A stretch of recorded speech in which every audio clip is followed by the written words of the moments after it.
அனைவருக்கும் வணக்கம். இன்னைக்கான அரசியல் அப்டேட்டில் நாம் பார்க்க போகிற ரொம்ப முக்கியமான ஒரு பரபரப்பான அரசியல் தகவல் என்ன அப்படின்னு பார்த்தீங்கன்னா, காசா போர் நிறுத்தம் மற்றும் ஈரான் விவகாரம் சர்வதேச அளவில் கவனிக்கப்படக்கூடிய பிரச்சனையாக மாறி இருக்கிறது அப்படின்னு சொல்லலாம். திடீரென இஸ்ரேல் பிரதமருக்கு ஃபோன் அடித்த புதின் மீண்டும் தொடங்கக்கூடிய ஈரான் பஞ்சாயத்து அப்படின்னு அடுக்கடுக்கான விஷயங்கள் மாற்றி அலைபாய்ந்து கொண்டிருக்கிறது. இது உலகளாவிய மக்கள் மத்தியில் பார்த்தீங்க அப்படின்னா பெருமளவில் விவாத பொருளாகவே பேசுபொருளாக மாறி வந்துட்டு இருக்குது அப்படின்னு தாங்க சொல்லணும். இது தொடர்பான முழு விளக்கத்தோடு இன்னும் சுவாரஸ்யமான பரபரப்பான அரசியல் அப்டேட்ஸை தொடர்ந்து நீங்கள் தெரிந்து பலன் பெற வீடியோவை ஸ்கிப் பண்ணாமல் கடைசி வரைக்கும் பாருங்கள். வீடியோக்குள்ளே போகிறதுக்கு முன்னாடி இது வரைக்கும் நீங்கள் நம்ம சேனலை சப்ஸ்கிரைப் பண்ணலை அப்படின்னா உடனே சப்ஸ்கிரைப் பண்ணிக்கோங்க. அப்படியே பக்கத்தில் இருக்கக்கூடிய நோட்டிஃபிகேஷனுக்கான பெல் பட்டனையும் ப்ரெஸ் பண்ணிக்கோங்க. சரி நேர்களே, வாங்க வீடியோக்குள்ளே போகலாம். காசா போர் நிறுத்தம் மற்றும் ஈரான் விவகாரம் சர்வதேச அளவில் கவனிக்கப்படக்கூடிய ஒரு பிரச்சனையாக மாறியிருக்குங்க. இந்த நிலையில் திடீரென ரஷ்ய அதிபர் புதின் இஸ்ரேல் பிரதமர் பெஞ்சமின் நெதன்யாவுக்கு ஃபோன் அடித்து பேசியிருக்கிறாரு. இந்த உரையாடல் தற்போது பார்த்தீங்க அப்படின்னா மிகப்பெரிய அளவில் கவனத்தை பெற்றிருக்கிறது அப்படின்னு நான் சொல்லணும். அதாவது மேற்கு ஆசியாவினுடைய தற்போதைய நிலவரம் குறித்து இருவரும் விவாதித்ததாக ரஷ்ய வெளியுறவு அமைச்சகம் தெரிவித்திருக்காங்க. காசா போர் நிறுத்தம், கைதிகள் பரிமாற்றம், ஈரானினுடைய அணுசக்தி திட்டம் மற்றும் சிரியாவில் அமைதியை நிலைநாட்டுவது போன்ற முக்கிய அம்சங்கள் இந்த உரையாடலில் இடம்பெற்றிருக்கிறது. அமெரிக்காவின் காசா அமைதி திட்டம் ஐநா பாதுகாப்பு சபையில் விவாதிக்கப்பட்டு வரக்கூடிய நிலையில் இரு நாட்டின் தலைவர்களும் தொலைபேசி வாயிலாக பேசியிருக்காங்க. இஸ்ரேலுக்கும் ஹமாஸுக்கும் இடையே உடனடியாக போர் நிறுத்தம் செய்யப்பட வேண்டும். ஹமாஸால சிறைபிடிக்கப்பட்டிருக்கக்கூடிய அனைத்து பிணை கைதிகளும் உடனடியாக விடுவிக்கப்பட வேண்டும் அப்படின்னும், இஸ்ரேலிய படைகள் காசாவில் இருந்து படிப்படியாக வாபஸ் பெற வேண்டும் அப்படின்னும், காசா பகுதி முழுவதுமாக ஆயுதமற்ற தாக்கப்பட வேண்டும். அதாவது ஹமாஸ் மற்றும் பிற ஆயுதம் ஏந்திய குழுக்கள் நிராயுதபாணியாக்கப்பட வேண்டும் அப்படின்னும், காசா பகுதியை நிர்வகிக்க சர்வதேச மேற்பார்வையின் கீழே ஒரு தற்காலிக நிர்வாக அமைப்பு உருவாக்கப்பட வேண்டும்.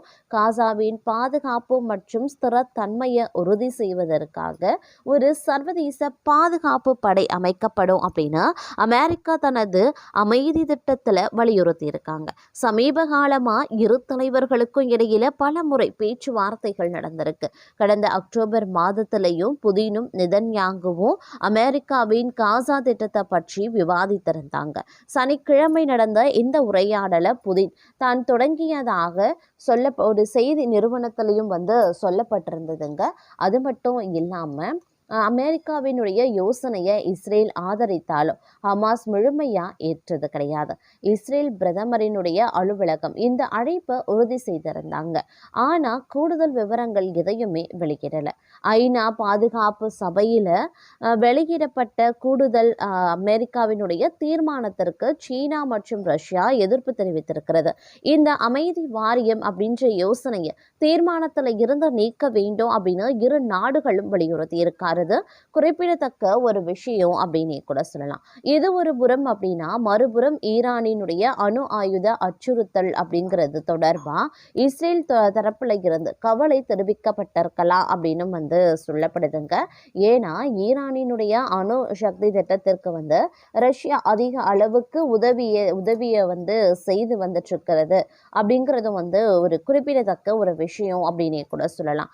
அது மட்டும் இல்லாம இந்த விவகாரத்துல பார்த்தோம் அப்படின்னா பல்வேறு தரப்பட்ட விஷயங்கள் மேலும் உலகளாவிய மக்கள் மத்தியில எழுந்து வந்துட்டு இருக்கு. ஒரு மிகப்பெரிய ஒரு விஷயமா பார்க்கப்பட்டு வருகிறது அப்படின்னு நான் சொல்லணும்.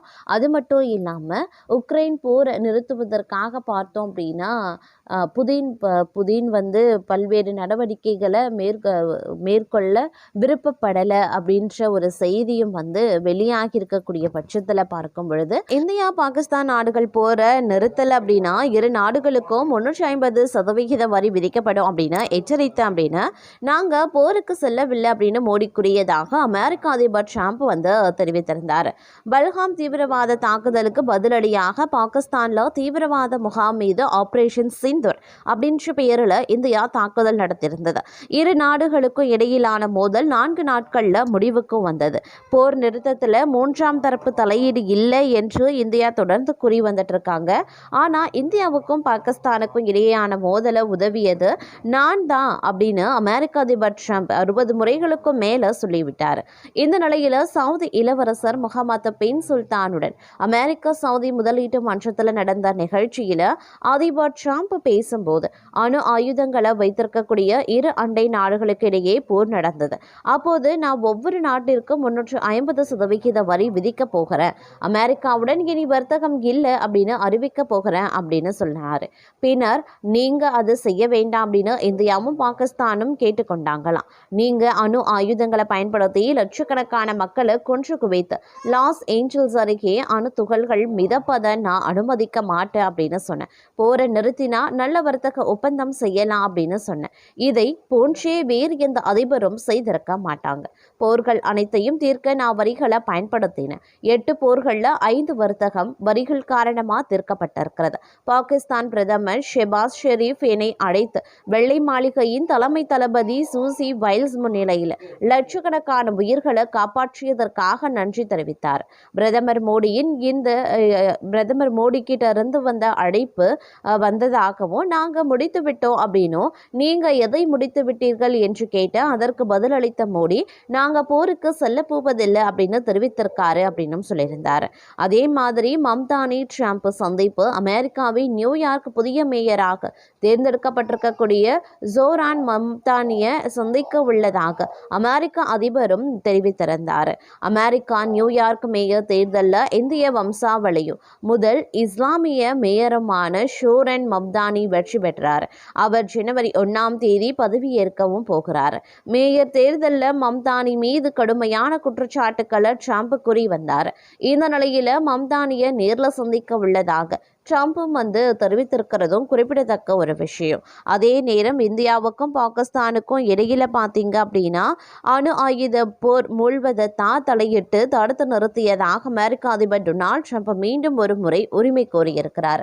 60வது முறையாக இவ்வாறு அவர் பேசியிருக்கிறதும் குறிப்பிடத்தக்க ஒரு விஷயம். ட்ரம்பின் இந்த கருத்தை இந்தியா தொடர்ந்து மறுத்து வரக்கூடிய நிலையில் பாகிஸ்தான் அவரது பேச்சை ஆமோதித்திருக்காங்க.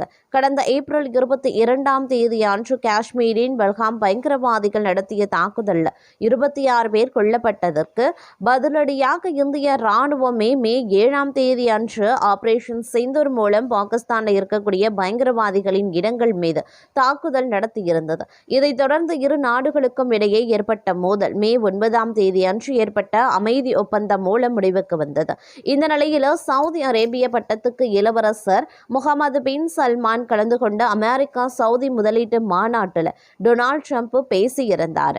அப்போது போர்களை தீர்த்து வைப்பதில் தான் நிபுணர் அப்படின்னு குறிப்பிட்ட ட்ரம்ப் இந்தியா பாகிஸ்தான் மோதல் குறித்தும் பேசியிருந்தார். இந்தியாவும் பாகிஸ்தானும் அணு ஆயுதங்களுடன் போருக்கு தயாராக இருக்காங்க. நீங்க போருக்கு செல்லலாம், ஆனா நான் 2 நாடுகளுக்கும் 350% வரிகளை விதிப்பேன். தங்களுடன் அமெரிக்கா இனி எந்த வர்த்தகமும் செய்யாது அப்படின்னு சொன்னதற்கும் ட்ரம்ப் குறிப்பிட்டு பேசியிருந்தார். மேலும் நீங்க ஒருவருக்கொருவர் அணு ஆயுதத்தால் தாக்கி லட்சக்கணக்கான மக்களை கொன்று அந்த அணு ஆயுத தூசு லாஸ் ஏஞ்சல்ஸ் மேல் படிய நான் அனுமதிக்க போறதில்லை அப்படின்னு சொல்லியிருந்தாராம். இந்தியாவும் பாகிஸ்தானும் போரை நிறுத்த தானே காரணம் அப்படின்னு ட்ரம்ப் மீண்டும் மீண்டும் கூறி வரக்கூடிய நிலையில இந்த கருத்தை பாகிஸ்தான் ஆமோதித்திருக்கக்கூடியது குறிப்பிடத்தக்க ஒரு விஷயம். ஆனாலும் இந்தியா தொடர்ந்து இந்த கூற்றை மறுத்து வந்துட்டு இருக்காங்க. இந்த கருத்து வேறுபாடுகளுக்கு மத்தியில் அமெரிக்காவில் இருந்து ரூபாய் 822 கோடி மதிப்பிருக்கக்கூடிய ஆயுதங்களை இறக்குமதி செய்ய இந்தியா ஒப்பந்தம் செய்திருக்கிறதும் குறிப்பிடத்தக்க ஒரு விஷயம் அப்படின்னு சொல்லலாம். எந்த அதிபரும் போர்களை நிறுத்த வரிகளை பயன்படுத்தியதில்லை. ஆனா நான் நிறுத்திய 8 போர்களில் 5 போர்களை இதன் மூலமே நிறுத்தினேன் அப்படின்னு ட்ரம்ப் கூறியிருக்கிறது குறிப்பிடத்தக்க ஒரு விஷயங்க. வர்த்தகத்துல சிறு மோதல் இருந்தாலும் பாதுகாப்பு ஒத்துழைப்புல இந்தியாவை அமெரிக்கா எப்போதும் நம்பிக்கைக்குரிய கூட்டாளியாகவே பார்க்கிறது என்பதற்கு இந்த ஒப்பந்தம் மற்றொரு சான்று. இந்திய இராணுவத்தின் தரைப்படை திறன் இதன் மூலம் புதிய உயரத்தை எட்டும் என்று பாதுகாப்பு நிபுணர்கள் தெரிவித்திருக்காங்க. இரு நாடுகளுக்கு இடையிலான நல்லுறவின் புதிய அத்தியாயம் இது. எல்லை பதற்றத்தை நீடிக்கக்கூடிய இந்த நேரத்தில் இந்திய வீரர்களின் கைகளில் ஜாவ்லின் ஏவுகணை இருப்பது எதிரிகளுக்கு தூக்கத்தை கலைக்கும் செய்தியாகவே அமைய பெற்றிருக்கிறது. இந்தியாவும் அமெரிக்காவும் மீண்டும் ஒரு முறை இராணுவத்தில் கைகோர்த்து கொள்கிறார்கள் என்பதற்கு கடந்த சில மாதங்களாகவே இரு நாடுகளுக்கு இடையேயான வர்த்தக உறவுல சிறு கசப்பு நிலவியது. அதிபர் ட்ரம்ப் ஆட்சியின் போது விதிக்கப்பட்ட கூடுதல் வரியால் ஏற்பட்ட சலசலப்பு இன்னும் முழுமையாக தீரவில்லை அப்படின்னாலும் பாதுகாப்பு ஒத்துழைப்பு என்று வந்துவிட்டால் இரு நாடுகளும் ஒருவரையொருவர் மிக எளிதாக நம்புகின்றன என்பதற்கு இன்றைய அறிவிப்பு மற்றொரு உதாரணமாகவே கருதப்படுது.